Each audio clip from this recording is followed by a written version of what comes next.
ఈ order dispatch అయి ఒడిశాకి వెళ్తుంది. 250 మొబైల్ స్టాండ్, 250 కిచెన్, 250 పెన్స్. కానీ ఈ ఆర్డర్ లో క్వాంటిటీ కన్నా మన క్వాలిటీ మీద ఉన్న ఫోకస్ ఇంపార్టెంట్. ఏ వర్క్ అయినా సరే స్టార్ట్ చేయడానికి పర్ఫెక్ట్ టైం కోసం వెయిట్ చేయకండి. స్టార్ట్ చేసిన తర్వాత మీ టైం ని పర్ఫెక్ట్ గా మార్చుకోండి. హైదరాబాద్ లో ఉన్న ఈ కంపెనీ ఒడిశాలో ఒక ఈవెంట్ ప్లాన్ చేశారు.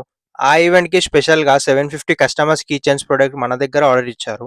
ఆర్డర్ వచ్చిందంటే వర్క్ కంప్లీట్ చేయడం ఒకటే మన రెస్పాన్సిబిలిటీ కాదు. కస్టమర్ మన మీద పెట్టుకున్న ట్రస్ట్ ని మెయింటైన్ చేయడం కూడా మన రెస్పాన్సిబిలిటీ. డిజైనింగ్ నుండి ప్రింటింగ్ వరకు ఫినిషింగ్, క్లీనింగ్, క్వాలిటీ చెకింగ్, ప్రతి ప్రొడక్ట్ ని కేర్ఫుల్ గా చెక్ చేసి పర్ఫెక్ట్ గా ప్యాకింగ్ చేసి డిస్పాచ్ చేస్తున్నాం. క్వాంటిటీ ఎంత ఉన్నా క్వాలిటీ మాత్రం సేమ్ స్టాండర్డ్ లో ఉండాలి. ఎందుకంటే కస్టమర్ హైదరాబాద్ లో ఉన్నా, ఒడిశాలో ఉన్నా, ఎక్కడ ఉన్నా సరే మన వర్క్ క్వాలిటీకి డిస్టెన్స్ తో సంబంధం లేదు. బిజినెస్ లో ఆర్డర్ కంప్లీట్ చేయడం సక్సెస్ కాదు, ఆ కస్టమర్ నెక్స్ట్ టైం కూడా మనకి ఆర్డర్ ఇవ్వాలి.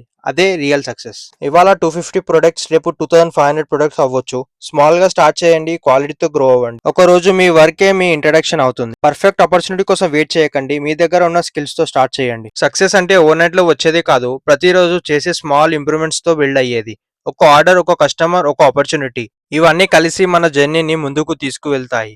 సో స్టార్ట్ చేయండి, లెర్న్ చేయండి, క్వాలిటీ మెయింటైన్ చేయండి. మనకొచ్చిన ఈ 750 product completed with love, packed with care and ready to reach Odisha.